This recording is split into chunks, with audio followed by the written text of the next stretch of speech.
Hello and welcome to episode 200 of Ahead of the Curve.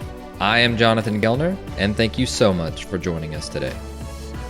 Today we're joined by episode number 1 and number 5, Butch Chaffin and Wes Brooks. Butch is the head coach at Cookeville High School in Tennessee, and Wes is the head coach at Oxford High School in Alabama. I may have mentioned it several times on the podcast, but I want to reiterate it here. Butch and Wes are two of the best coaches in the country, and they absolutely get the most out of their guys. So, on the show, we talk about what's important to them. We discuss what growing men in your program means. We talk all things culture, and they go into depth in how you can develop a system that works for you and your program. You're going to love this episode, and here is Wes Brooks and Butch Chaffin. Hey guys, welcome to the show. Glad to be here. Thanks, JG. Of course. And if you are a first-time listener, you are literally listening to two of my favorite people and coaches on the planet. And this is episode number 200, which is it's crazy to think about. And so Butch and Wes were both episodes number 1 and number 5. And I think the first two people that I ever recorded with. And so it's been an awesome journey since then, and I'm so thankful for them because if they hadn't come on, then I probably wouldn't have done 200 just because they piqued my interest so much, and I've learned so much from them over the last couple of years, and thankful to call them friends. But Butch, we're going to start with you, and I know that you've been on a lot of podcasts. You are an open book as far as helping mentor and share with coaches, but I wanted to do something a little bit different today, and I wanted to talk about your why. And so tell us a little bit about your why, and just obviously you're continuing to grow, but your ability to cut out, unnecessary noise and to grow young men. Just what is your driver on a daily basis? And in essence, what is your why? Hey, I can make it really sappy, and I could go down a lot of roads, but man, I love baseball, and I love everything about baseball. Baseball's been really good to me, and ever since I was a little kid, I was just intrigued with baseball, and it has rewarded me with friends and travels and getting to meet people and getting to experience stuff. Baseball is just such a great game, and I love teaching. I love teaching the game, to people that want to listen. And then accidentally, and I've thought about this, and I've heard guys talk about, the relationships and all that kind of stuff. And man, I've questioned myself. And I think if you do a good job as a coach and you take care of the game and you care about your players and you love your players, I know Wes is going to say the same thing. If you get into it and you're going for a relationship, it's almost like you're trying to date that girl too hard. And she doesn't like you because you're dating her too hard. You're trying too hard. But if you get in and you love the game, and people see you love the game, and your players see you love the game, I think the relationships are going to come down the road. And I know that's how it's worked with me. I'm pretty sure that's how it's worked with Wes. But when I hear coaches talk about forming relationships, I just think about like a campfire in the dugout, and they all have s'mores and stuff like that. Hey man, Jonathan, you play for me. I'm gonna coach you hard, and you're gonna walk away and you're gonna quit 100 times a day, and you're gonna come back the next day, and you're gonna go through periods where you don't like me because you don't understand what we're trying to accomplish.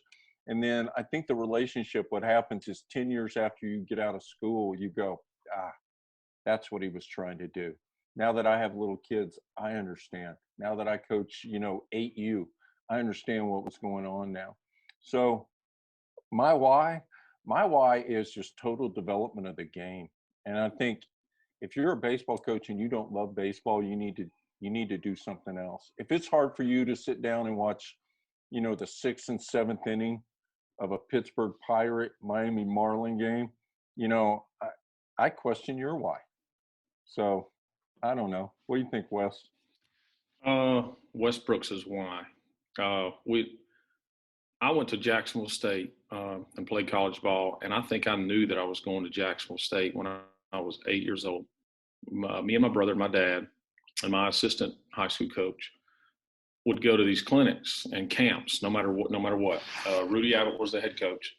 And so my dad on the ride up to the university would say, Wes, you go work with catchers.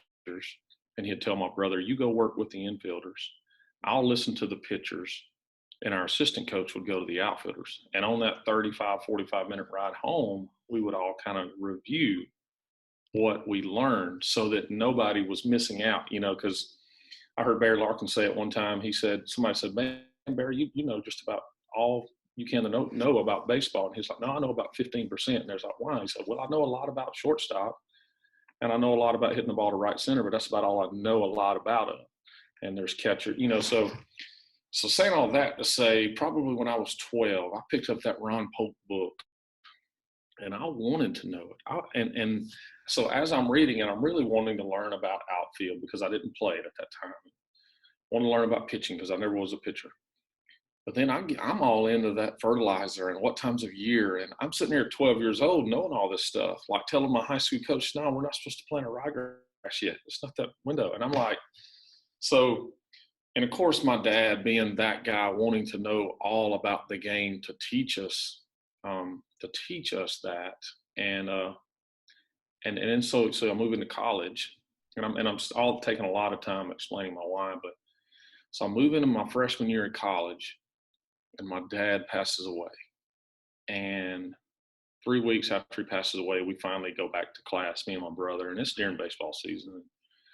The English class wrote an essay just about whatever you want to write about. And like some of the better ones were read aloud in the class. And this basketball player wrote the essay about my dad. And there was like 13 names in there. And one was the backup quarterback at Alabama. One was the current quarterback. Saying he was writing about this team that my dad coached when we were all 12. And because he came and picked this guy up and because he made this guy run laps before and because he made this guy make a decision and he read off like 13 names, a successful banker, a lawyer, a guy's a backup quarterback at Alabama, quarterback at Jacksonville State. This player was the best basketball player at Jacksonville State writing this letter. And he talked about how everybody on that 12-year-old team is now successful because of the things that my dad had did in his life. And that kind of got me, especially you can imagine that was an emotional moment in my life. And so at that point, I'm a freshman, not starting, not playing. So I take that role of, I don't care that I'm not playing. I'm just going to learn. So I'm catching bullpens. When you're a catcher and you're a freshman, you're going to catch a lot of bullpens. And there was a senior catcher in front of me. And so I would catch 4 or 5 pitches and we'd be working on a changeup or a cutter or whatever. And I would walk up to the mound and listen to what our pitching coach had to say.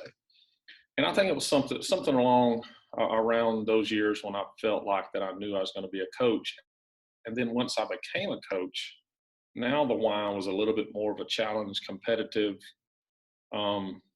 Like, for example, when I got to Oxford a few years ago by and they offered this director of football operations deal to me. And I'm like, heck yeah, how hard can that be? And so I take the bull by the horns and now it's a little bit of a leadership thing of like, can I lead whatever group I'm doing? So I guess growing up, the why was, trying to be able to touch the lives that I felt like that kid was touched by my father. And then now it's turned into more of a leadership role. Like maybe in 2014, it turned into more of growing the man into being the best version of himself individually. Now I've learned it's more so like making that individual better, which all the pieces of the puzzle come together.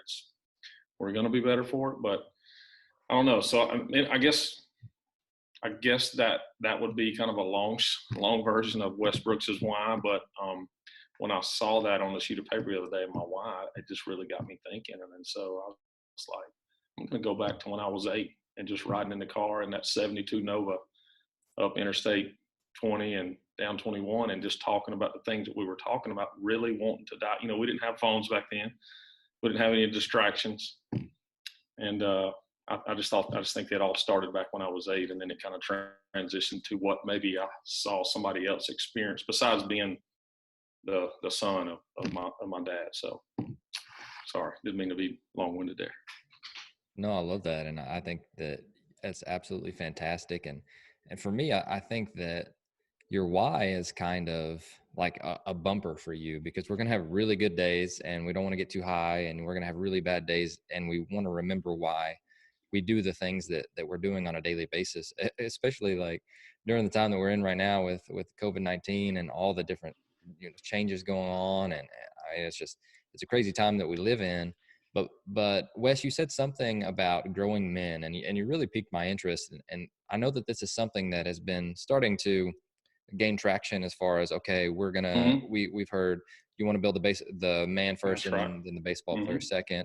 We want to prepare them to go off and lead change in the world, and be leaders, and all of these different things. And I absolutely 100% agree with that. But I also don't want that to just become like a buzzword of, hey, I'm going to get into an interview and I'm going to say, hey, we're going to grow men here, and then not do anything about it. And so, like we were talking about earlier, I want to give the listeners to this episode a lot of practical ways on how you guys are doing that. Because again, I mean it when I say it. You guys are two of the best coaches in the country about doing this, and you're great teachers, you're great fathers, you're great husbands, you're great at all of these different aspects. But it didn't happen overnight, and you guys have had I'm sure some failures along the way, and you've gotten back on the horse, and you guys are doing a fantastic job now. But can you talk to us about what that means to you? And you hit on it a little bit, but then how do you go about doing that? Like, what are some ways that we can steal from you about, if we came and followed you around for a week, what are some different things that we would notice? Everybody always talks about learning from failures. This one, I kind of learned, I guess, okay, so 8 years ago, we won a state championship. That's kind of like, I guess, a coach's, I guess, ultimate. At the end of the year, you sit back and, okay, we did all this. And then the very next year in 2013, you're like, okay, I want to do things the exact same way. And then I think that year we ended up being 500. And then so a few years passed by, and 2014. And I say, even though we won our last game, there's so many areas that I felt like that I had failed those players. And even though that was only 8 years ago, I feel like it was 20 years ago, because there's some of the things that I did then or do and I don't do now. But not saying that some of those kids like turned out to be bad, but I just felt like I could have gave them more. And I felt like maybe I was more after the scoreboard. And so as far as changing that, I think I spend more time in the classroom with them. And I know everybody's got the little classroom thing now, but I just think there's not really a curriculum to follow, even though there's so many good things out there to follow. Your guys, and you've got to go like, Brian Kane or can revisit some things that they put in as far as peak performance, in chapter 1, chapter 2. Heck no, we need what's in chapter 17 at this moment right now, because we just had a loss on the road and our guys are feeling down, and this is what they need to hear. And so I think the coach, like going back to what I said about Butch earlier, trusting that gut feeling about what your team needs to hear. And instead of just copying, whether it's something that Dabo Swinney did or Nick Saban or what, just kind of being genuine about, where we are and what we're doing. And then you get those kids to open up, and then they start to trust you, because, you maybe shared some feelings or something. And then once you can build that trust, then I think a lot of growth can happen. You in that year of 2014, we were having just an okay season. And I called the players up. A couple of guys had cheated some reps in the weight room. And I called them up and I said, guys, there's nothing going to change. Nothing's ever going to change as long as I'm here. Do y'all think anything's changed since the last 2 years? And then the little catcher that year said, yes, sir. I think so. And I said, kind of that mean voice. So, what's changed? And he said, Coach, I think you care about us a little bit more than you have in the past. And that really hit home to me right there, because it wasn't like I was doing it intentionally. I just kind of wanted to, go a different route about building championship men instead of just winning championships. So I guess that's kind of an area of, I say it all the time, sailing the right ships. It's about winning championships, yes, but It's also about relationships and friendships and, teaching them some leadership and sportsmanship and all that stuff. So, so that's kind of a different angle, I guess, now. And I think the kids tend to, go the extra mile if you kind of, they don't care what you know unless they know, that you care. So, all right, go ahead, Butch. What was the question? How are you growing? Building men.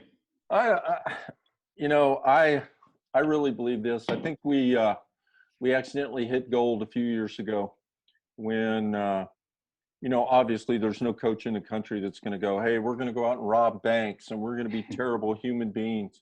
And guys walk in your door and they are what they are, and they're a product of their culture and who they hang around and things like that. And we start out, basically, we're trying to, in my situation, and this is not a slight on my kids because they know I say this because I say it to them. I'm at a big school in Tennessee that's kind of out in the middle of no place, and we don't get the SEC, ACC athletes. Like Wes is sitting down there with two arms that throw 90, and all he does is whine about it, how they don't have change-ups.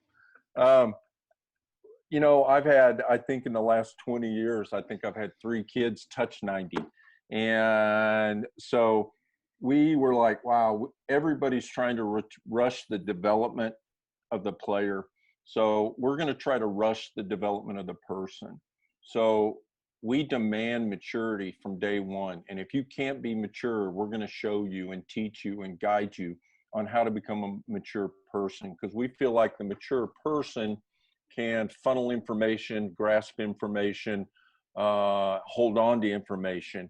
And so we want to try to make that kid mature, and the maturity starts with transparency. We're going to be totally transparent. I mean, we're not going to go, hey, Jonathan, you're a really dumb kid, so you need to pay attention more. We're not going to do that, but we're going to demand that we get focus. We demand you're going to pay attention to the details of what we're doing, down to the minutia, down to the very little bitty, look at the angle of your foot on the lead at first. I don't let that slide. And to teach maturity, a lot of times I will set them up in a drill knowing that they won't do it right, so I can teach the little things to them. So we're trying to rush maturity of the person so we can develop the person as the player.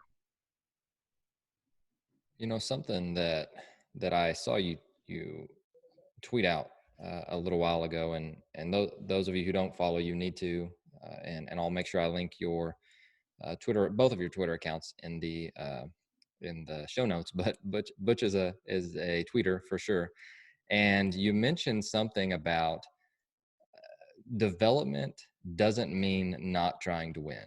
And so again, we and I'm sorry if I ruffle some feathers here, but we get so caught up in buzzwords that we kind of swing back and forth and not remembering why it was a focus getting away from the other one. And so I love that you're like my guy in the middle that can call out like BS. And so, yeah, and I completely agree with you. It's like, okay, we can develop and win at the same time. As I think it was a similar tweet to that. And I was like, man, I love that. Like, I need to get a book of Butch's tweets and then just put them down there, use them as daily readers, and then we'll just kind of go from there. But I thought that was really profound. And I think that that's something that we need to listen to. And can you go a little bit more in depth with that? Because I think that that's something that, I know I needed to hear, but I also think that our listeners would love to hear. I think there's a perception by a lot of people, not all people, but there's a perception that development stops at first pitch, when in fact you practice, you train, and then you use the game as the evaluation of your training. That's how I perceive it. Now, if I'm doing a good job at practice and I'm doing a good job of setting up the practice to help challenge my players and let them experience success and know what works, that should carry over into the game. That's the expectation. And if it's carrying over into the game, then they're seeing that what we do is right. And here comes that trust thing. Hey, coach knows what he's talking about. Or, yeah, that really does work. When you do an underhand double play feed, we're going to take and we're going to put our glove in our back pocket. We're going to show the person receiving the ball. We're going to show them the ball. We're going to push the ball to them, shake hands with them, and finish by following our toss. And if you do that enough, and then you do it in a game, that's a checkpoint that development is working. And here's my new movement. My new movement is head coaches stay in the dugout. If you have assistant coaches, put them on the bases. I think it's an ego thing. I always thought it was an ego thing, coaching third base. I want to be in control. I want to be in control. I want to wave guys home. And this past year, we played 5 games, and it was the first time in forever where I stayed in the dugout, and it was marvelous. I got to talk to hitters. I got to talk to pitchers. I got to talk to defenders. I wasn't rushed. And I really think in the first 5 games, our development was really on an upward swing, because I'm a big, you got to communicate. The first thing you learn in our program is you must communicate. And, you know, you communicate on the field, off the field, in the locker room, in the cage. Hey, what'd that feel like? Well, 14-year-old kid, he's not used to telling me what it felt like, because he's never been told probably to pay attention to what it felt like. So now I'm getting feedback from them, and we're able to make adjustments. So I think development is nonstop, and your better summer programs, if you have a really good summer program, it's a coach who is, they're practicing before the game, they're coaching and developing and talking about the game during the game. Those summer league teams, now you add in, you know, good players. Well, you know, there's the secret sauce, the magic formula is development. You know, a hamburger is going to taste like a hamburger, but if you put lettuce, tomato, special sauce, pickle, you put all that on there, it's going to taste a little bit better. And to me, that's what development is. I love that. Wes, can you go into that a little bit? Yeah. So, you know, when I first started coaching, I wanted to know all about the body and what, you know, and then back when, you know, get the leg up and pause, and like, this is where things are supposed to be. And, you know, during the throwing motion, boom, that's where the elbow's supposed to be. And then the hit. And, you know, like, the more you think about it, that those things are moving real fast. Like, your arm's going to 80 miles an hour, your swing's going to 80 miles an hour. And so what I have learned through our Necktie group, and Butch is kind of the captain of that group, is, you know, focus on some more external stuff, and get them to conversate with you and how that feel. And like the other day, like we have been doing, and of course another drill I got from Butch, we have been doing, you know, 3 balls, 4 balls, you know, with the 7 balls across home plate, and, you know, what we're looking for. And so after summer league game, our second baseman comes up to me, and I saw a couple of his at bats, and I really paid attention to him, and I just let him kind of talk through those at bats. And he said, you know, I was looking for a 3-4-5, and that first pitch was a 1, and we're already up 6-1, and that was probably a 6-1 strike by the umpire. That was maybe a 0 or a 1. And I'm like, oh my gosh, like, this guy, they're starting to get it. And that's kind of all we focused on all summer is, you know, it's 3 balls and 4 balls. And so, and I got away from your hands are supposed to be here, your foot's supposed to be here, and more so, you know, just little things of, you know, power ground ball right side. And so if a guy is trying to hit a power ground ball to the right side and he pops it up, well, let's make our aiming point just above the midline of the ball. And if he still pops it up, let's aim 1 inch above the ball, and just only talk about that as opposed to your top hand and all those things. And they're really picking them up. And I've found out that as a coach, the external cue for each individual is different. Like my nephew, he's hitting, and all I have to do is challenge him and say, you're going to hit this ball on top of the cage. I know it. And he's like, line drive, line drive, line drive, line drive. And then if I don't say anything to him, it's top of the cage, top of the cage, top of the cage. It's like, all right, this is going to the top of the cage. I'm bringing some juice on it, double juice, throw it in there pretty good, line drive. And, you know, just finding out, instead of 2001 Wes Brooks, where, hey, this is what we're going to do. This is how we're going to grip the bat. This is how we're going to get in the box, and making everybody do the same thing. And, you know, and it takes a while. It takes a lot, you know, and then you got that the trust factor going on when, hey, you didn't say this to me. you said that to him, you know, and they're like, okay, well, I'm different. My body's different. So, yes, development, but at the same time, the competitiveness in each player. You know, early in my career, I would label that as a bad attitude guy who was so competitive and he couldn't stand negative body language and all that. I don't want to take that competitive fire out of him. You know, and we want to teach guys to become better men. And I tell them all the time, I said, you know, David chopped off Goliath's head, and you know, he was a warrior. You know, it wasn't like he kind of was nice about it, you know. So when we cross those lines, and that all comes, you know, and it all comes with work, with off-season training, putting that sweat equity, you know, putting all that blood and sweat in the bucket. And if it's full, then you go out there with that expectation that I'm going to compete. And that's kind of, I guess, you got to balance that a little bit of development and competitive fire, and keep them both there. When they cross those lines, then they're a warrior.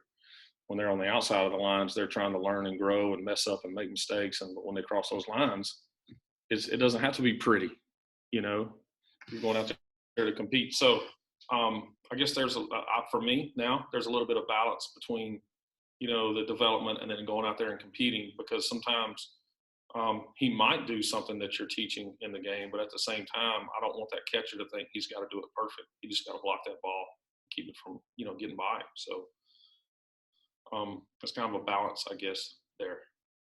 There's no doubt, Jonathan. I think the next catch word in baseball, I'm going to go ahead and call it, and I'm going to say it's growth. You're going to hear top-notch coaches talking about growth, how he started here as a freshman and now as a junior, he's here. Look at the growth he has experienced. Well, growth is a short word for development. If you develop, you're growing. And if a player is growing, that means he's getting better. And if all your players are getting better, then your team is getting better, and you're probably going to win more games. But yeah, no doubt what Wes was talking about. You know, Wes and I, we're USA guys, and we've been sitting at events and in a golf cart, and just kind of, you chuckle because you hear, you know, you hear some coaches who are summer league coaches who they fly guys in from all over or whatever.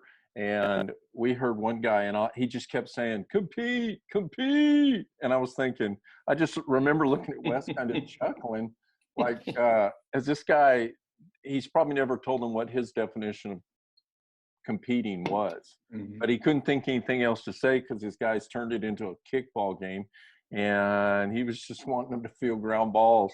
He'd have been better off yelling field ground balls than compete. Oh, I love that. That's so good. And something else I think that you guys do so well is you are able to develop assistant coaches. And Wes, I know that you've had several that have gone on and become head coaches. And Butch, I know that yours won. I don't know if he's still your assistant. I'm sure he's highly sought after, but he won ABCA Coach of the Year a couple of years ago. And I'm like, dang, these dudes, not only are they developing great players, they're developing great men, and they're developing great assistant coaches. So Wes, let's start with you. Do you have like a way that you go about that? I know for a fact that you guys lead by example, but do you guys have side conversations about what they want to do and then how you can help them get that way? And just, you know, how are you guys doing that so well? I don't think I had anything in place or before. Making an assistant coach believe in himself is huge, because they're always got that doubt, like, does the head coach approve? And you know, giving them that opportunity to kind of be the head coach of their position is really big. Adam Mosley said something the other day, and I've already said it this year to our guys. I said, you know, if you could have $300 and spend to make you a better assistant coach, you know, what would you spend it on? And I did that the other day, and I've already purchased and bought what both the hitting coach and the pitching coach said. But at the same time, I find myself the last 5 years, I said, someday Wes Brooks is not going to be the head baseball coach at Oxford High School. I would love to be able to tell our principal that you're the best guy for the job. And I say that to all of our assistants, and I kind of want them to, like, oh, holy cow, you know, until you hear somebody say that, they might not have ever thought about that. But as far as, you know, just be the head coach of your position, and I'm here to help you And as long as I see that guy, striving to, and I in our staff meetings, I say, guys, I think it's a crime if we're not out there. We're stealing money from Oxford High School if we're not out there researching and finding some data to back that up to give our kids the best opportunity to succeed. Whether it's a $500 supplement or $5,000 supplement, I think we're stealing from the school if we're not out there finding the best practices and meeting with other coaches and finding better ways to do things. And I think one of the questions you had earlier was, a good coach and a bad coach. I just think, to me, a good coach has a growth mindset, and a bad coach has a fixed mindset. But this is the way we've always done it, and that's the way we're going to do it. This is the way we've always done it. And I think good coaches, they try new things, and if it is going to help their team a little bit, they continue to kind of build off that. But if it doesn't, they have the ability to say, that was wrong. I'm going to throw it in the tank. We're going to try something else. So, but as far as a system or anything, I don't think there is. I just think that, just maybe helping that assistant coach believe in themselves and then slowly turning over a little bit more responsibility and being able to read them. I think I'm a good reader in people and players and assistant coaches. And I feel like I can tell when a guy's overwhelmed or when he's ready for more, so go ahead, Butch. It's kind of weird. Yeah. And one of my assistants, Josh Bayless, he was ABCA assistant coach of the year, and he's awesome. But most of my coaches played for me. Two of them did not. But my guys like being assistant coaches. They like me telling them, hey, this is what we're going to do. They like giving their input. Several years ago, I heard somebody really smart say this, and this might be the stupidest thing I've ever heard anybody say. Even though they're really smart, they said, hey, I don't want yes men. So I thought I'd be cool, and I went in and I said, hey, I don't want you guys to be yes men. So for about a week, everything I said was wrong. And I came back after a week and I went, listen, I don't want yes men, but every now and then you got to let me be right, because I got an ego too. And I think what a lot of assistant coaches, I know as a young assistant coach starting out, I always thought I had the best way. And I didn't understand the role of head coach. My assistant coaches, not one of my assistant coaches has ever said they want to be a head coach. As a matter of fact, like most high school head coaches, during games, I quit about 4 or 5 times a year. I can't take this anymore. I'm out. It's all yours. And they're like, from the movie Backdraft, there's a picture in my office. And there's a line in the movie that says, you go, I go, you go, we go. And they made that picture and gave it to me for my birthday, and it's behind my desk. And so I'm like, crap, I can't quit, or all of them, they're going to lose their jobs. So I like being the head coach. My assistant coaches were all friends, like I think in most programs. I know I started out as assistant coach for a head coach, and I was afraid of him. I don't think my assistant coaches, matter of fact, I know they're not afraid of me. They say whatever they want, and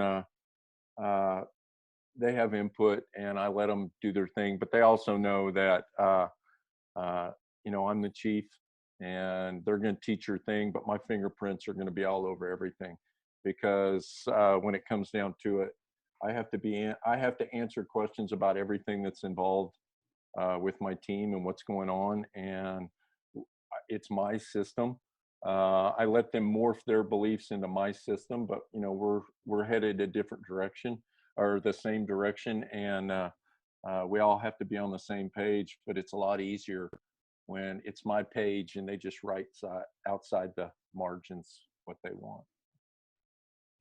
That's really good, and I love hearing that, and I know that it's been mentioned a couple of different times about cutting out the noise, and Wes talked about having a growth mindset and being able to look at new opportunities and try and grow yourself, but also being able to put them aside whenever they're not working, or if it doesn't work for you.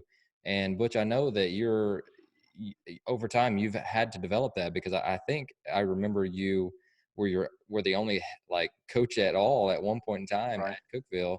And so you had to learn that pretty quick. And I know over time that you've helped me to be able to do that. And Wes mentioned that either on or off the mic earlier too, about how you help with the new toy syndrome of oh, that's cool, let me, go try that.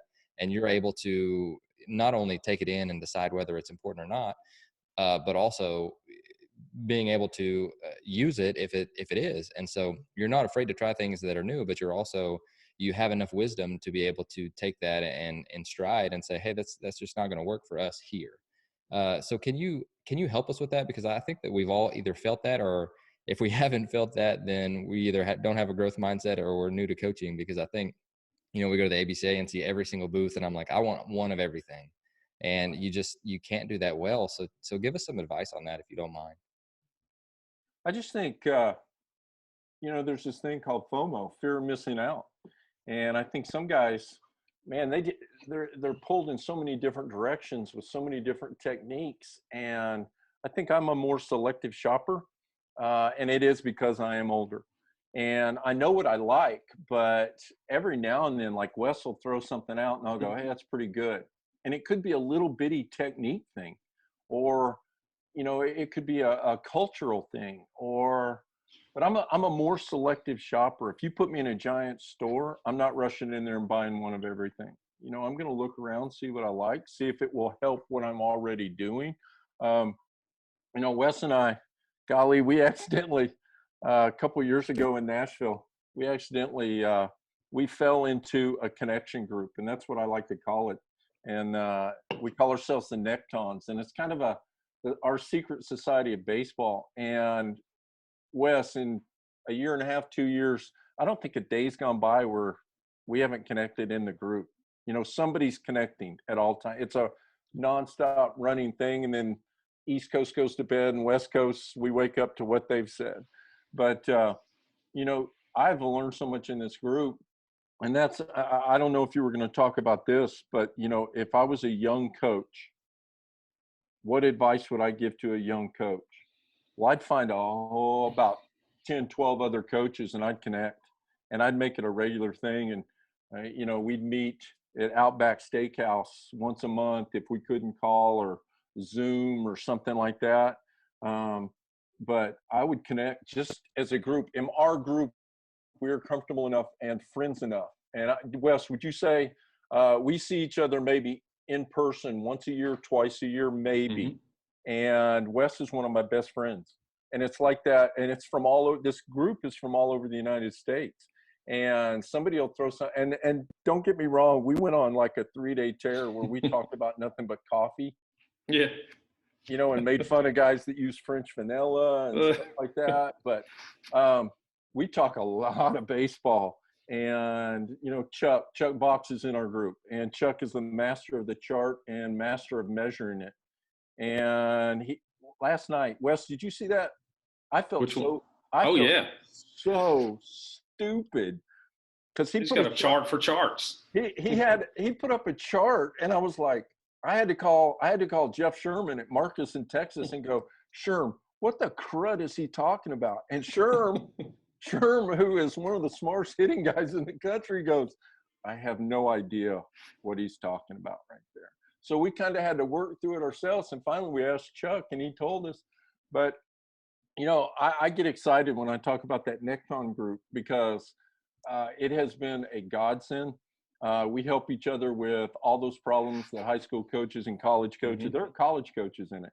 And, you're the only one that thinks you're going through this problem, and you're embarrassed by it, and you're ashamed of it. And then you find out that every coach in the country goes through the exact same thing in a different form. The coach that goes, oh, I don't have any parent problems, is a liar. He's a straight up liar. Because if he doesn't know he has, parent problems, then he's not paying attention, because there's parents out there talking about him. Short of rebellion, every coach in America, I don't care who you are, I wouldn't be surprised if there are pro guys' moms calling managers going, why isn't my kid playing more, or something like that. But I saw that on Twitter. Wes, did you see that on Twitter? I did, yeah. About the commissioner of the SEC has parents call his office asking why they're not playing more. It's a different time period. But this group that I have, I would tell a young coach, you find guys, and you find a core group of guys that you can bounce ideas off of, and you share with guys. And that's, I'm up on my soapbox now. But I think that's where baseball coaches are different than any other kind of coach. Because I think in that group we've got the young coach too. Like we know as and I'm calling myself old. I'm 43. We need that young coach in our group too. You know, it's like going to the clinic. The main stage speakers are great, but it's after that guy speaks, and then hey, let's talk about what he just talked about with 15 or 20 other high school coaches. Go ahead, coach. But I was going to say, you know, get in that group and find yourself a group. That's the new thing. You can, and we've done this where we've read books and we've talked about books. We've talked about everything, and now it's to the point. The other day, I got really, every now and then I'll come up with a good topic. And the other day, you know, on one of my 92-mile walks, I was like, okay, guys, here's today's question. And we usually do question of the day. And it could be a baseball thing. It could be anything. But I said, if your life was a book, how many chapters will it be? And then, you know, we're all rolling and it's an awesome question. And Chuck goes, I had a guy one time tell me that your life's more like an album, and each song and, you know, and I want to different way of looking at it though.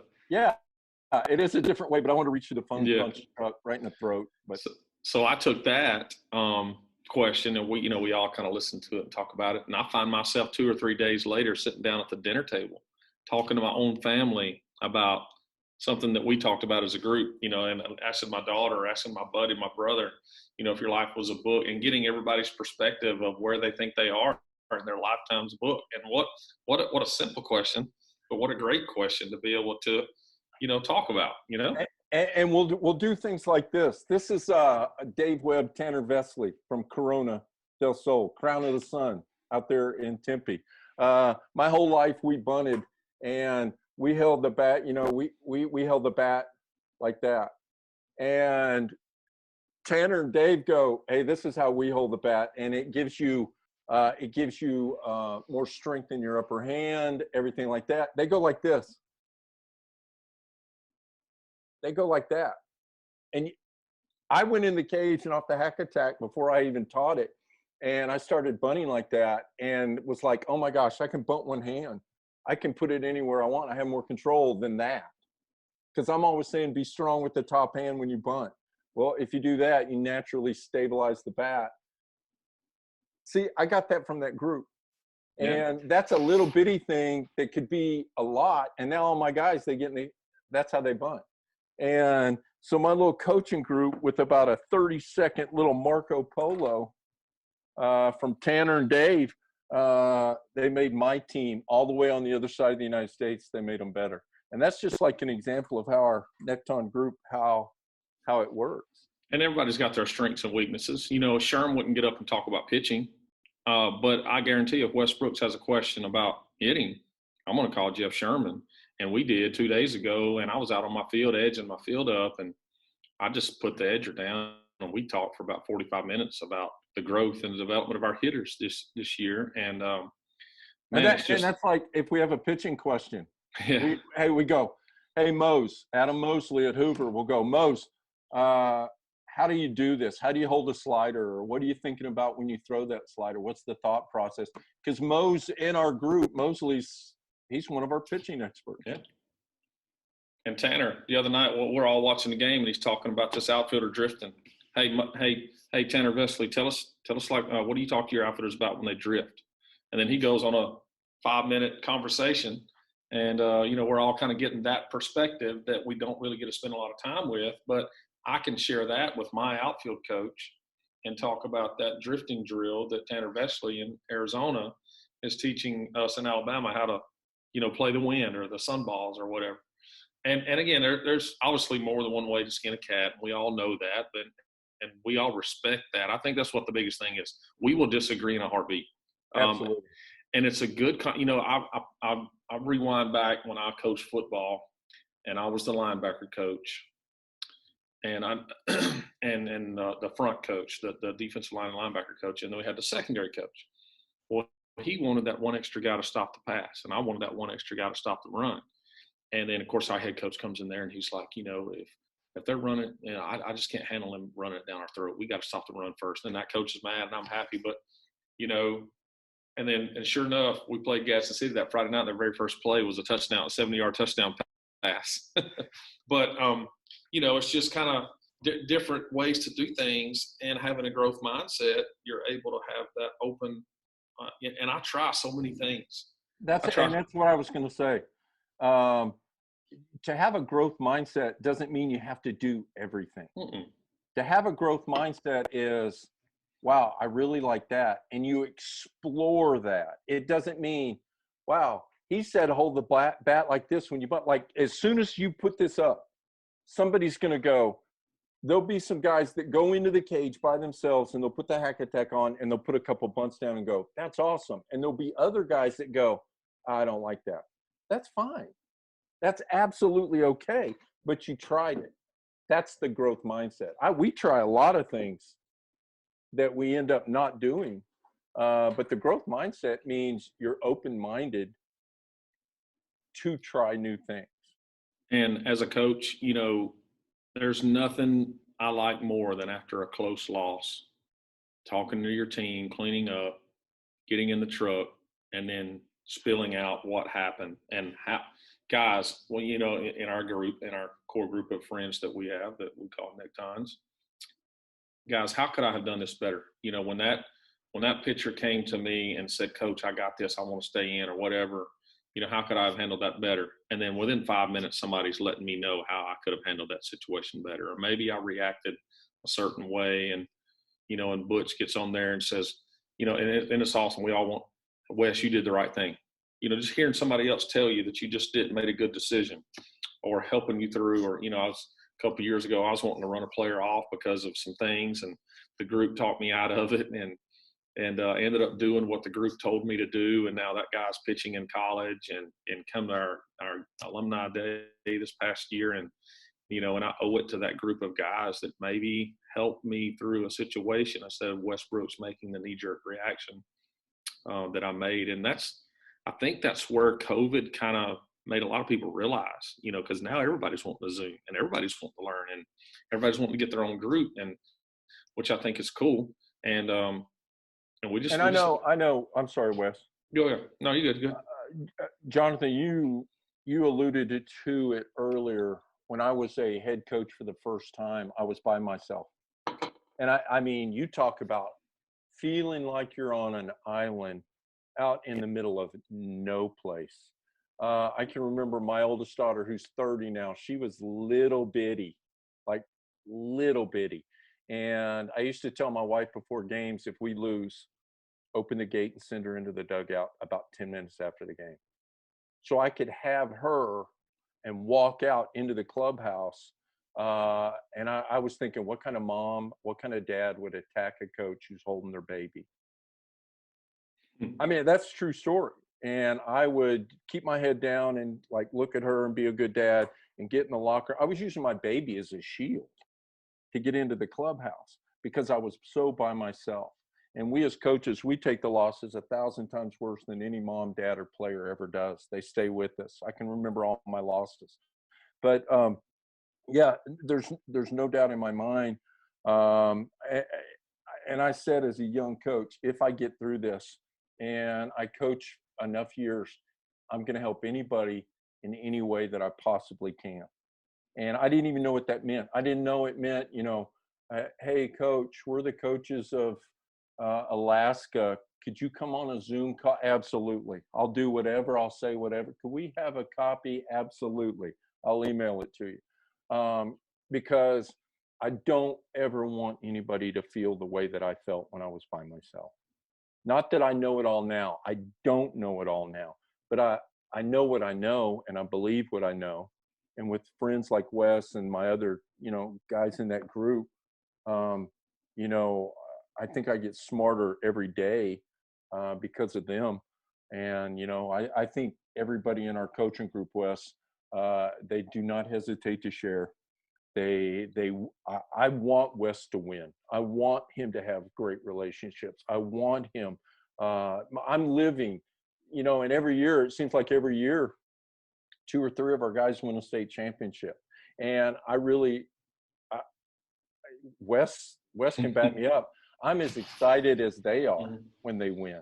because I feel like, man, we've been talking about that, and he did that. And he asked us a question, and we answered, and he did it, and it worked. Where's our ring?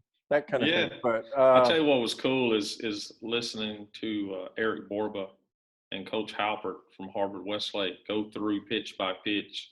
They played each other. Yes, and so they're in the Trinity League in California, and they also played in the finals of the NHSI. And just hearing them go pitch by pitch, first and third, 2 balls, 1 strike. What would y'all have done? And some of us saw it on the live stream, and some of us didn't. And we all kind of said what we were going to do and how we would have defended it. And and Butch probably would have delay stole.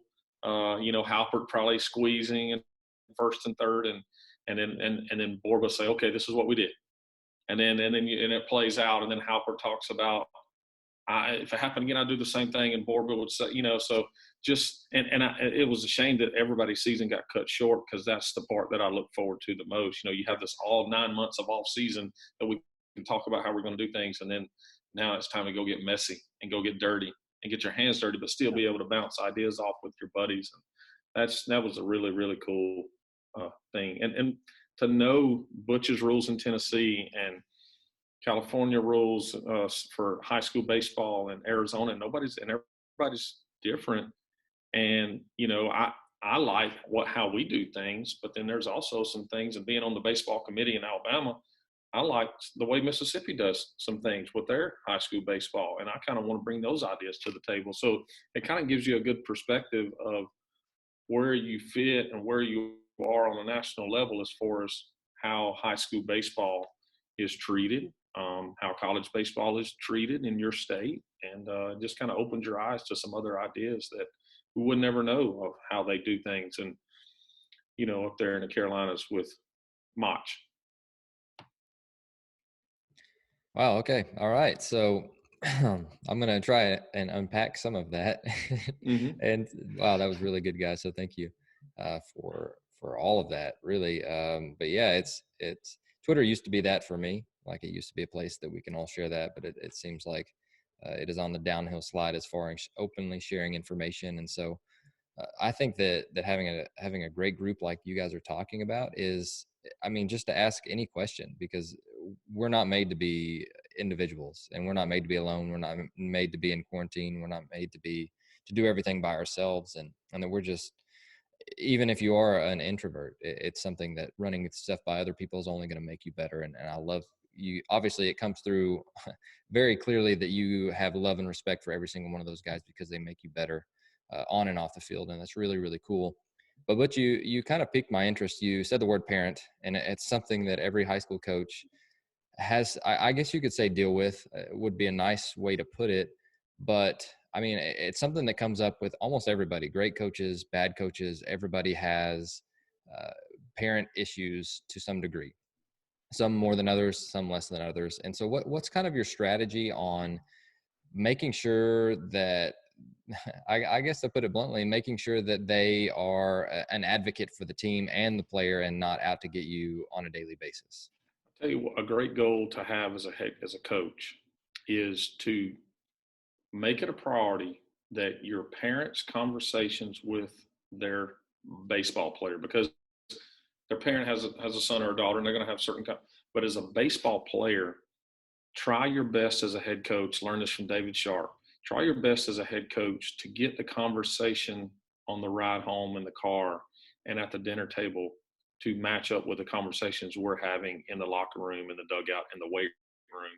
And so the best years for, and just being clear and having clarity on all phases of what, even on like measuring a freebie or our quality at bats, the 1 year, and shame on me for not doing this every year, but the 1 year I laid it out all on the table for all of our parents. And there's obviously some stuff you want to keep tight with just your team, but sharing with the parents, and of course, again, I'm referencing David Sharp about getting everybody with 2 feet in the circle.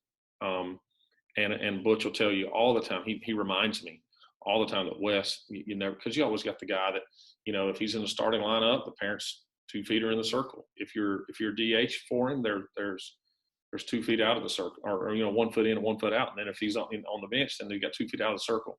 So, so you got to understand that that's always going to happen, but just kind of being clear about the expectations of your program and what we're trying to teach these kids as far as body language goes. And, not a lot, like, for example, a conversation on the way home was, hey, how come coach didn't have you in a starting lineup? And we try to tell our parents, like, immediately when you found out when you were not in the starting lineup, what type of teammate were you at that moment? And what did you do to help your team accomplish the daily goal when you realized you wouldn't? Did you go keep a chart? Were you watching the break time in the bullpen? Were you helping the catcher? Were you the speed up catcher, or whatever you were doing? Did you do everything to give your team a chance to win? And that's the conversations we'd like for our parents to have. But at the same time, okay, there's obviously, I've got to get better. I've got to get better. There's no substitution for hard work. Nothing in this world is ever given to you. You got to earn it. And I've got to get better. And then if you have those conversations with those parents, I like to have mine in January, Butch. I don't know when you have your first big time parent meeting, but I feel like in January, we've got majority of, I don't think there's one time in the year that we've got all parents there, just because, we're kids are playing other sports and they got games and practices. But in that first week back in January, I want to lay out the expectations and talk about some things that their child is going to go through, especially the freshmen, just not getting on the field. But I've also learned this too from Butch Chaffin, is if that freshman or sophomore never gets in the game, he kind of starts losing some hope. I learned that through Butch all the time. And this year, if it wasn't for Butch, our team would still be inexperienced. But I started 4 or 5 freshmen the last 3 or 4 games a year thinking about next year. Another thing I learned from Butch is putting those kids, and then now they've got a little taste of what it is. Now their work ethic and their development during the summer is a little bit better because they got a little taste of what it's like. And if it wasn't for Butch telling me some of those things and some of my close coaching friends, then I think we would still be inexperienced. But he taught me how to always think about next year, always have next year in your mind, and that kind of keeps that kid, at least he have some hope. So go ahead, Butch. I'll let you piggyback off that since I learned a lot of that from you. Well, I just, if you look at your parents and, you look at your team and they're in uniform, if you squint your eyes and put all the parents on a team, it'd be a direct reflection many times of what the players are. And you're never going to have all the parents in, even if their kids doing everything right. Parents want their kids to play, because as a parent, I only have to worry about one person. As a head coach, I have to worry about 40. And I have to worry, they're all in different places as far as, that development and that growth. And, I will admit this, as a young coach, I used to put kids in on purpose who were overwhelmed just to prove to their parents that they weren't ready. This dad's given me a lot of guff about his kid was, all world when he was in 8U, and why he's going to play second baseman for the Cincinnati Reds. And I will admit, I'd put that kid in as a freshman or a sophomore when he was not ready against that guy throwing 90 miles an hour, just so that 90-mile-an-hour guy would blow balls by that hitter. And then I kind of look at the parent and go and say, I was right the whole time. And I don't think I do that anymore because now I'm secure in myself. I know when a kid's ready, or most of the time I know when I'm ready. Have I ever thought, hey, this kid's not ready, and then I put him in and he produced? Absolutely. And it usually happens on the pitching side. You put in a guy, he has very little velocity, he throws 72 miles an hour and he can spin it. And he gets, 375-foot fly balls on a 380-foot center field. And the dad's like, yeah, you got all 3 outs. And you're like, oh my gosh, they just hit 2 miles worth of home runs right there. But I think what happens is, and I do this, I focus on that one bad parent. Oh, that parent doesn't like me. Oh, that parent's making noise. And sometimes I take my mind off of, oh my gosh, I'm working for that 99% of good parents who are working the concession stand and they're doing everything they're supposed to do, and they're raising a good kid. And you know, I take my eye off that like we all do, and I worry about the problem and I dwell on it. Um, and I think you got to, just like your team, you got to keep the majority of good kids on your mind, because that's who you're working for. That one parent that doesn't like you, they're never going to like you, and there's no way you can win them over. And even when their kid becomes a starter, they're going to go, well, he should have been starting all the time. So you're never going to win them. Some people are just angry at the world, and they're angry at every situation, and nobody's going to take advantage of their kid. And as a coach, you just got to get used to that. You know, if everybody likes you, what is that saying, Wes? If everybody likes you, then you're doing it wrong. Yeah, that's right. And I have to do right by my team. And it's hard enough to coach my team, but then I see coaches out there, they're trying to coach their team, my team, their parents. You know, I don't need the parents to jump in a single file line behind the team, but they need to be behind the team. They don't have to be in single file, but they need to be with it. And you better know this, that if you're talking about somebody else's kid to another parent, as a parent, if you're talking about another kid, somebody's talking about your kid. And so, you know, you hold your enemies close. What is that? You hold your friends close and your enemies closer. You know, just, I would say as a coach, develop thick skin. And if you're the kind of person that you worry about what everybody says about you or posts on social media, then you're not going to be in it for very long. So don't get in it at all. I saw a thing where it was talking about, we have a problem in our state. We've started a mentor program. The average high school baseball coach in Tennessee is now staying in it for 3 years, and then they're getting out. And I think they're getting in because, you know, it's all warm and fuzzy and we're going to have cool hats and win championships.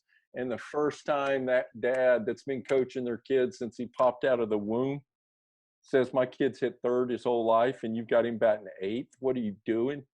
You know, because parents are bolder than they've ever been. You know, those guys are like, wow, he doesn't like me, you know, that kind of thing. And they don't get paid enough to put up with it, you know. Oh, that's really good. And again, thank you guys for being so transparent, which if it's one word that both of you are, that's definitely a good one. You're not afraid to share anything and everything. Is there anything besides, and you mentioned this earlier, Butch, you said talking about other players' kids is off limits. And something else that a lot of people will refuse to talk about is playing time, right?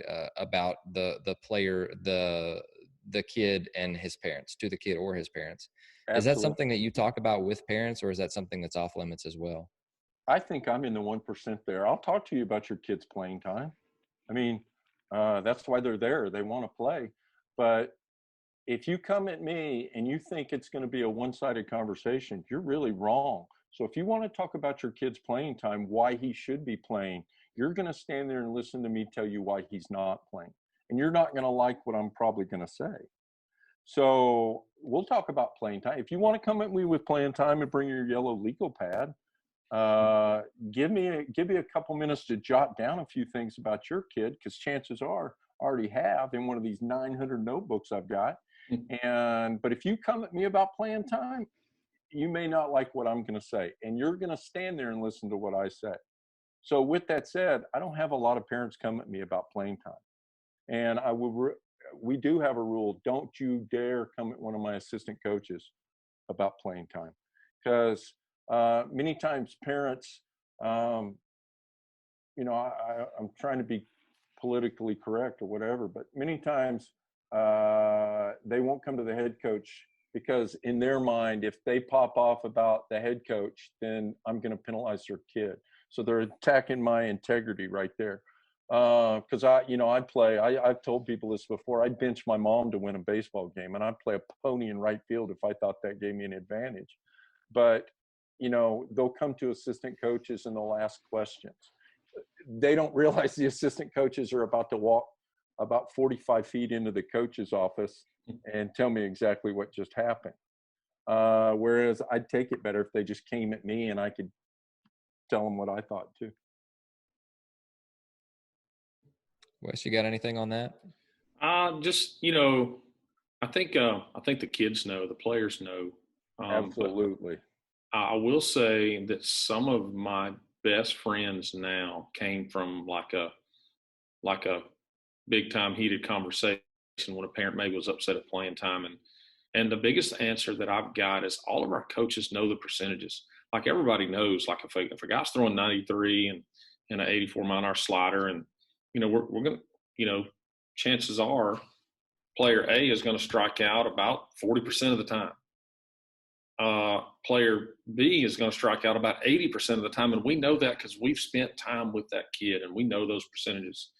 And you'll have your parent to come to practice every now and then, and maybe they do, but we know, and coaches know, and we don't wish our jobs on anybody. We're like, Wes Brooks is the only guy in the city of Oxford that makes out the varsity lineup, and I don't wish that job on anyone.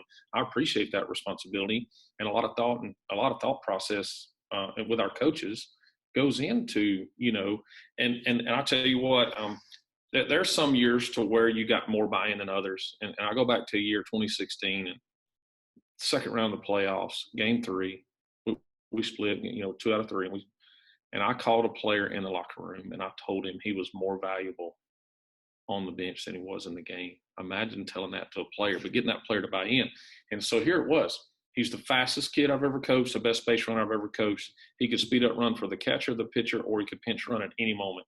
And I knew it was going to be a one-run ball game. But if he hits and goes 1 for 3, we've only got one opportunity. And if there's a slow runner on in front of him, and that player, obviously, and that parent talks about, obviously the parent probably saw, most meaningful game, and they're in the bleachers, and and they were probably hot at me and upset. And sure enough, he steals third in a crucial situation with less than 2 outs, ends up scoring on the fly ball, and we end up winning 2-1. And I say that story a lot because how much thought did we go through as coaches to say this guy's really better as a bench player today than as a starter, because he was a lefty. It was a lefty versus lefty, and he might get on base 1 out of 4 times. And so there's a lot of that parents don't see, parents don't know. That kid, he goes MVP. He's at LaGrange College and an outfielder at LaGrange, and he was MVP of their conference tournament last year. And Jonathan, I'm sorry, Wes, to interrupt. No. I think parents sometimes forget that the coach and the player, they wear the same uniform. We're on the same team. Yes. We're trying to get the same objective. They see the coach is that third wheel, and Adam Mosley talks about it all the time. You're a genius if you can win that 10-minute car ride home. If you can win that 10-minute car ride home with everybody on your squad, great things are going to happen. But I don't think it's ever happened in the history of baseball. They start out as younger players. They're just happy to be on the varsity. I've heard that. I've had people tell me they're just happy to be here. And in my head, I think, yeah, in 2 years when they're still sitting over there, I wonder how happy they're going to be, because they're going to put in a lot of time, and how happy are they going to be over there? There's a coach in Tennessee, and I won't say his name, but he's won some state championships, and they were in the state championship game. And he put I think the story goes, I could be telling it totally wrong. He put a defender in for the kid. The kid had started a majority of the games, but he knew he needed a good defense, so he sat the kid down. Well, the kid made such a scene in the dugout before the game that he put the kid out of the dugout. And the kid's dad stood at the edge of the dugout yelling at the coach the whole time. They win the state championship, and the dad is still yelling at the coach. So even in the highlight of your coaching career, you can't enjoy it. You can't. I'll tell you 2 things that we talk about in that January meeting is what you can come to me as a parent talk about, and what you can do, what your son can do to improve his chances of getting more playing time is the conversation that we want to have. And so it goes 2 ways as well, because in that parent meeting, I get them to write down their son's individual goals. Yeah, Wes does a really good job with this. He does a great job. And it's like 30 doubles, okay? Like write down our team goals, state championship. Okay, if we don't accomplish these 2 things, if your son does not accomplish these 2 goals, what type of experience do you want your son to have? And write that on the back of that index card. So they write on the back of the index card. I compile all of those along with the players. I ask them the same question. And then I read all these answers to our assistant coaches, and 90% of them say they want feedback. So I think it's our job as coaches, and Butch does a really good job with his Find Out Friday, is giving that feedback, positive or negative, just giving them feedback on what they can do to get better. And I think as coaches, we get so lost in the season sometimes. I'm one of the worst at this, that my communication with the non-starter or the reliever or the pinch hitter, I don't have that conversation 2 weeks. But if we have that open door like Butch has on, I think I do mine on Wednesdays just because that's a light day in the weight room. We got some extra time. Come, let's sit in the corner and talk about what you can do to earn some more playing time. And then that goes back into the feedback with the player and the parent, and have that open door of feedback, not necessarily playing time, but feedback. And then obviously the parents right on there have a great experience, create lifelong memories and stuff. And I tell our coaches, yeah, we're all wanting to win championships, but let's remember that we're coaching for these things because they're with us for 4 years and they're going to be out there in the rest of the world for 60. And we want them to come back on Alumni Day, and we want them to come back on our banquets and share our brand with others. I was talking to a player yesterday, and that team won a state championship, but he was telling me about how he didn't like his coach and how his coach was, did some certain things to him. Well, just imagine if I was a player wanting to come to that school or had a decision to go, so we want people to share our brand. And if we're giving feedback and we're helping kids grow, I think the parent, at the end of the day, maybe they're not happy with playing time, but did my son get better by being in this program? Did he become a better man? Did he become a better athlete or whatever? And I think that's the thing. When a kid stops growing and we're not giving that kid feedback, then I think the parent, that's when they get angry. So I thought that was a pretty cool little exercise. And then obviously, giving that parent the chance to come and talk about what they can do to get better in there. And I've had some of those conversations. And yeah, I'm sorry. No, go ahead. I'm done. Keep in mind, we go over it with our parents, and we give them this big long handout, and it's got a bunch of stuff in it. And no, anybody listening to this, I'm not mailing that to you. That's like one of those things we're going to keep that in house. But I give them this big long thing about team, and as soon as I go, are there any questions? They'll ask a question that I just answered. I think parents sometimes can love their kids so much that they become blind. Right. I had a mom come at me several years ago, and she was like, "Why is my kid not playing more?" And I'm like, "Oh my gosh." In my mind, I'm like, "Why is she asking this?" And she goes, "I've got it right here. He has 20 at bats, and he has 16 hits." Now, Jonathan, without knowing anything about the situation, if you had a kid that was 16 for 20, would that kid be playing every game? Yeah. Okay. Absolutely. She thought, she didn't know anything about baseball, but she loved her kids. So this kid had grounded out. He was 0 for 20. But he had grounded out because he wasn't very strong. He had grounded out 16 times. Well, he had grounded out to the pitcher like 4 times. And she was like, "Why is he not playing more?" And I'm like, "How the heck did he get 20 at bat?" So parents love their kids. And I'd like to kind of book in the other end of that with parents love their kids. And sometimes they love them so much that they become blind to the big picture. And that's okay. That's what parents are supposed to do. They're supposed to love their kids. That's right. And I start the meeting off. I was like, "Look, and number one, Wes Brooks will never hold anything against a player because of something a parent said to me. I'll never do that. I don't think it's fair to the kid." That's almost dangerous. I think most coaches, it's almost dangerous saying that out loud because I think some parents will use that against you. Mm-hmm. So just kind of letting them know, like, hey, you can come in here and talk about playing time, and they'll start it off. They'll kind of tiptoe, but that just goes back against the relationship that's that you better be ready to hear the truth. And if you're not ready to hear the truth, and then the blinder's like, "Whoa, I wasn't ready for that."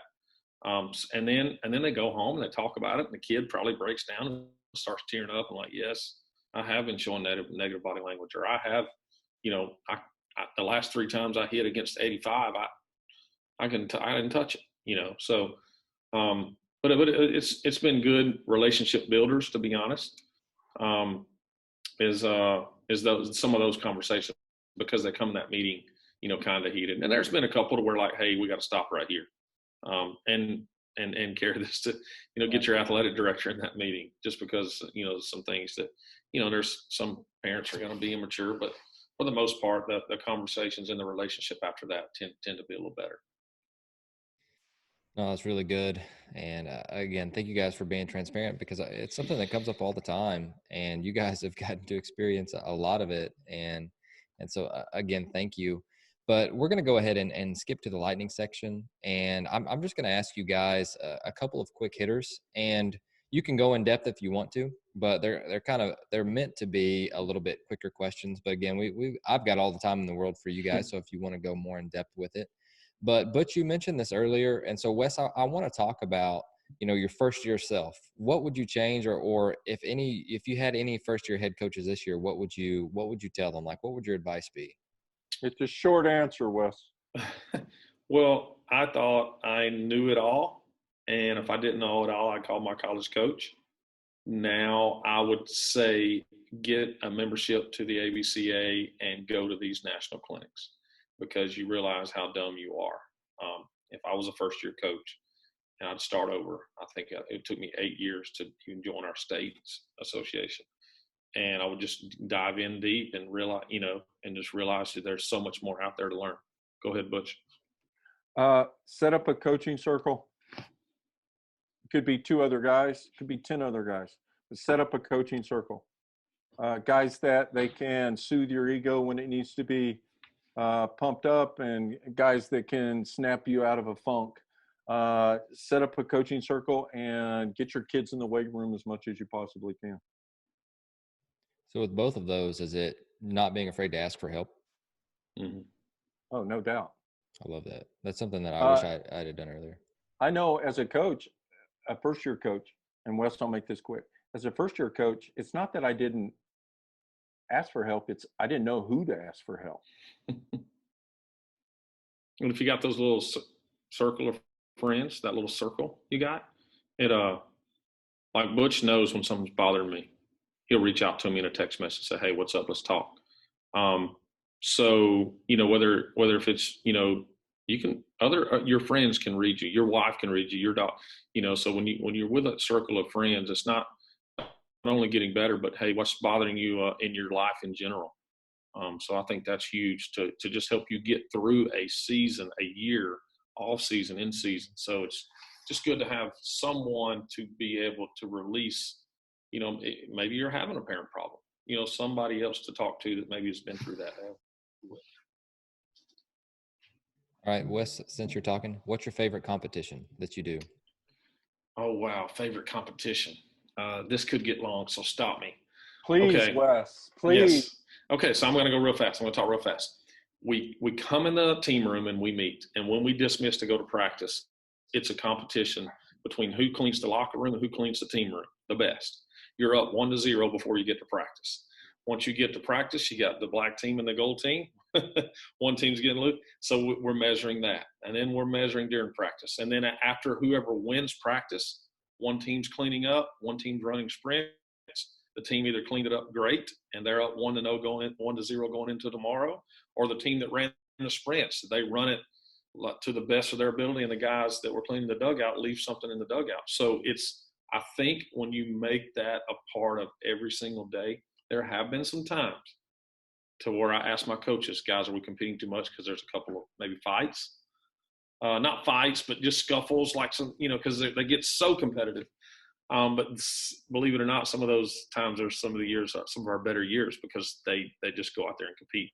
So my answer to that would be, as a coach, try to compete in everything that you do, because that just kind of ups the ante a little bit and kids love to compete. So go ahead, Butch. We compete, but we don't go, all right, everyone, we're competing. We don't do that.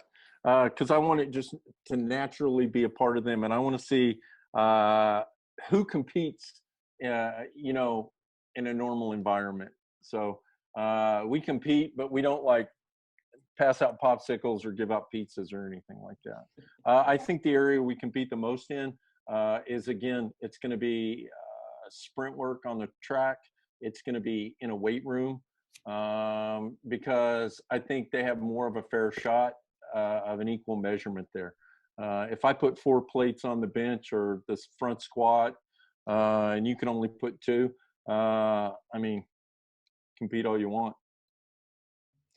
Wes, do you have to go? Because I can start to kind of wrap this up. And No, I've got like I'm 5 good. more quick I'm hitters. good. Okay, If perfect. he'll quick hit on the quick hitter.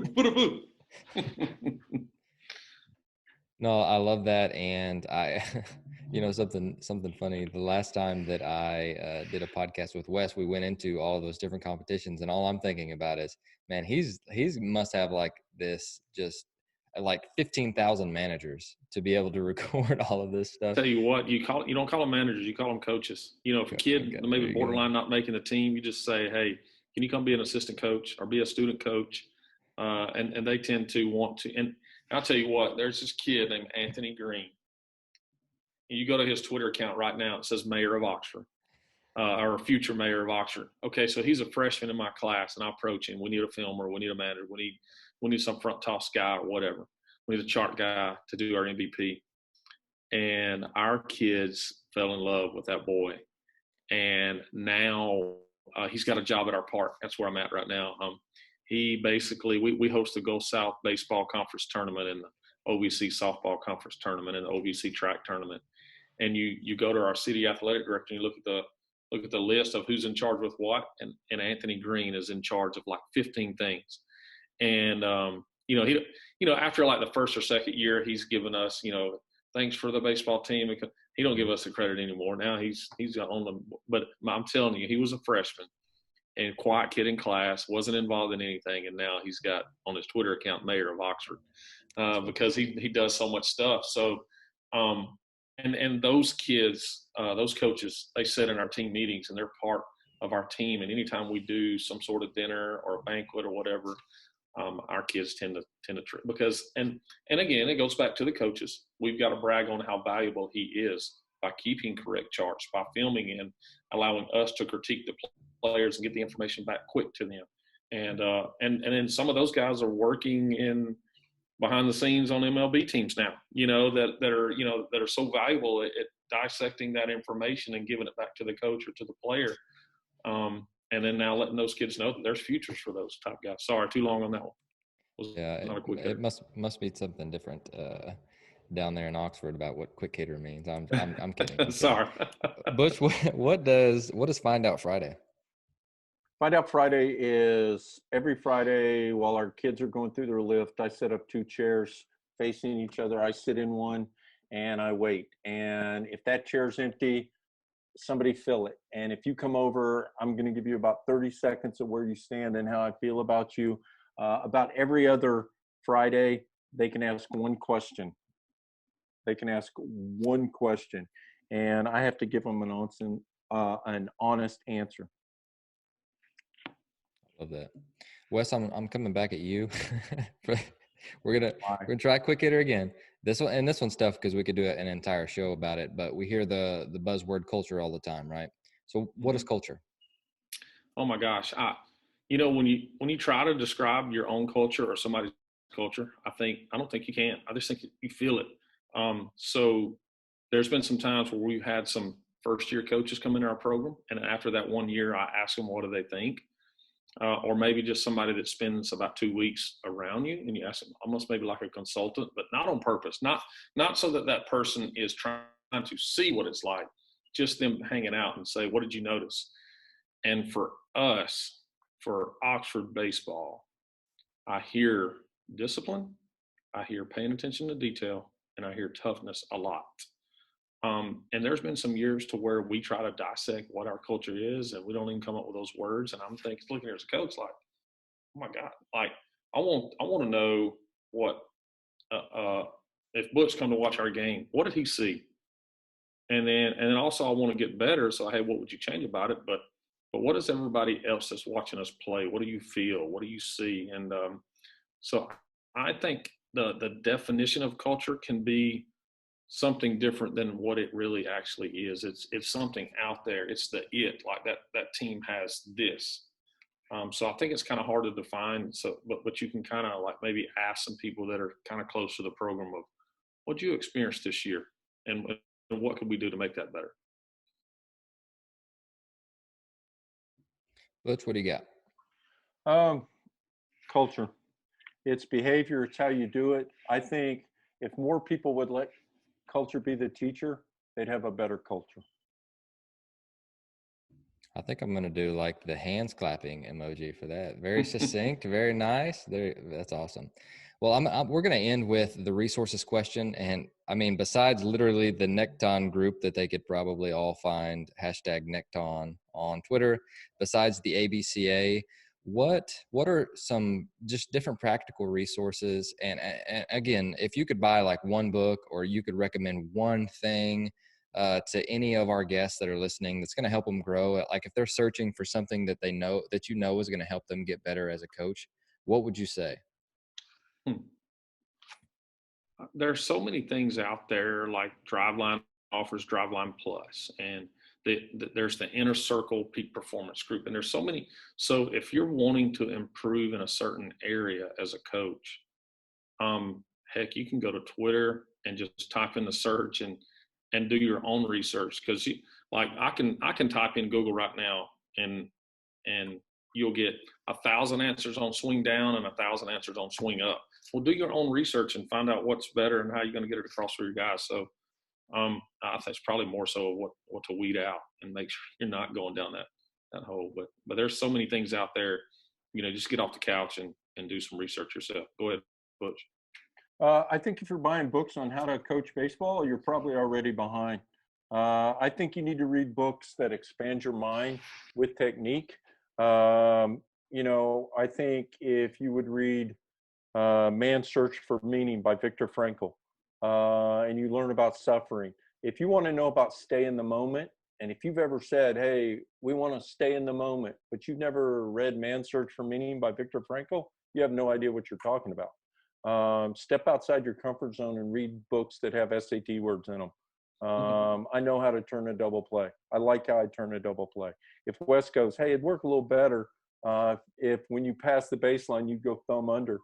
I'd do it in a minute. But as far as the baseball part of it, I like what I do. And if I want to pick up new baseball techniques, I'm going to pick it up from my coaching circle, because those guys, I would hand them my wallet, I'd hand them my passport, I'd hand them my life. That's how much these guys mean to me. So if I want baseball, I'll go to a human. But if I want to know about culture, behavior, psychodynamic, socio-environmental behavior, I'm going to read a big book. I'm also not afraid to experiment on my players. I think a lot of guys, especially this freaked me out being on national teams, because I'd say, hey, do you throw a changeup? No, my coach didn't want me to throw one. He was afraid it'd mess me up. How many really good players have never been coached? They're just really good at baseball. So, I experiment with my players. Hey, try this. No, I don't like how that looks. Try this. I think if you're not doing that, you're not doing, if you haven't messed up a player and then fixed him, then you probably haven't coached a lot. Sure. And I'm sorry, this is my long one, Wes. I'd also like to say, you guys out there that, don't know when to shut up and you're overcoaching, please get in contact with me, because I want to play you. I see so many guys overcoaching and they get in their own player's way. You have to holster your ego, and sometimes you just got to trust what you did in practice and let your guys play. That's a good comment.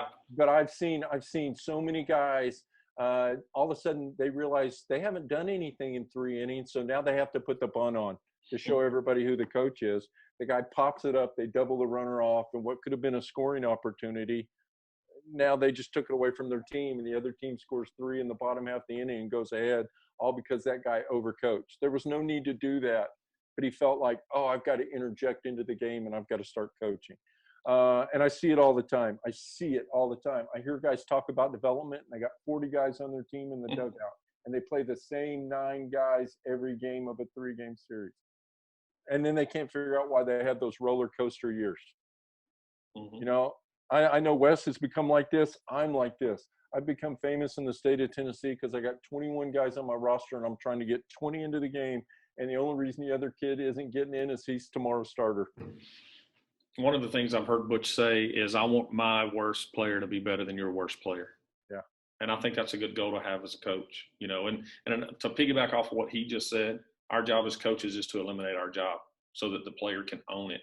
And then once he owns that technique or that position, then they can reach new levels. And going back to the resource, every time I talk to baseball coaches, Tanner Vesely, Nick James, you know, any of these guys, they all bring back the book Legacy.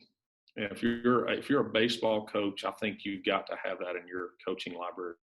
And because the Pass the Ball, Sweep the Sheds, and just, it's a really good book to help a kid get through high school baseball and get him prepared for life afterwards. Hey, and you don't think we're smart? Jonathan, you don't think in our coaching group, the Nectons, we have a really good baseball coach who did active duty as a Marine. So you talk about that dude dropping life nuggets on us left and right. Brian Matson, guys, he's a rock star in our group because he brings a different perspective. So, yeah, that dude keeps it real daily. I love that. And we're going to wrap up here. I think that episode number 201 needs to be what grinds Butch's gears. I think that would be an awesome segue to the next one. I can walk out of this room and get hit by a car. And if that happens, I want everybody to know what I was thinking. No, I love that. So, I love that. Well, you got to promise us episode number 400. It's Wes and I again. There you go. You got it. If I get to that many, we will absolutely do that. But while I've got you guys on, I just want you guys to leave our coaches with something. I know you guys have so much experience and you've changed so many lives. And again, it's you guys have changed my life, and the players that I get to coach on a daily basis are a small reflection of you guys as well. But Butch and Wes, so let's start with you, Butch. Is there anything else that you want to tell our listeners before you go? And then when he's done, Wes, if you don't mind closing us out, I'd love to bring you in. Hey, I'll try to make it really quick. Coaches who are listening to this, especially young coaches, the only regret you're ever going to have is when you allow a player to bully you. And I'm a 57-year-old man, and I'm not going to let a 17, 18-year-old kid dictate how my mood's going to be at the end of the day. So I'm going to take charge. If it's wrong, I'm going to call it out immediately. I'm not going to run from situation. Oh, I dread talking to his mom or his dad. We're gonna stop it right there, no matter what it is. And I'm going to handle the situation. And don't have regrets about things away from the game. Do I have regrets about a pinch hitter I used in 1993? Yeah, probably, but it doesn't keep me awake at night. Do I have regrets because I put up with a lack of effort? I let a kid loaf down the line because he was my best player and he would have 2 more at bats. Don't put up with that. Don't put up with that, because if you let a kid loaf down the line now, 10 years from now, you can't take it serious. So don't let anybody, if it's your program, and you got to remember, it's only a program to you, because those people are only in it for 4 years. And I hear guys say, my program, the program, our program, it's your program. And don't let anybody hold you hostage. You do it the way you want to do it. And if you get fired, hey, Jonathan, here's a little secret that a lot of people dodge, especially in high school sports. Nobody really ever, I've never heard of anybody getting fired because they won or lost games.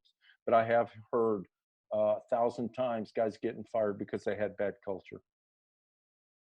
So you do it the way you want to do it, and, be firm, be fair, and stand by what you believe in. And I think there's going to be 2 sentences that the listeners heard in this conversation, and you're going to want to talk a little bit more about that, and you're afraid to pick up the phone and call Butch or Wes or Jonathan. Do it. Pick up the phone and give us a call or send us an email or something. That's one of our most favorite things for us to do. Like a year ago, I didn't know who Chuck Box was. But now I do, and I absolutely, and I'm blessed. I'm a better man and a better coach and a And better husband. I've known Chuck Box for 35 years, and I hate myself I didn't bring him into the group a couple months before, so Wes and everybody else could experience the greatness of Chucky Box. And the second thing I'll say for a listener is the grass is always greener somewhere else if you don't fertilize and water where you are. Right. And I'll take Butch, for example, and I honestly think this. Butch could be the head coach of the New York Yankees right now. Butch could be the head coach of any college he wanted to. But all Butch is concerned with right now is being the best at Cookeville High School, being the best version of himself there. And he's going to be happy with his life, happy with his players, happy where he is. Hey, if something else comes along, which it probably will, and he is coaching a major league club one day, that'd be awesome. But be where your feet are and do the very best at where you are. And don't worry about chasing the next thing because nobody really sees the true you in that moment.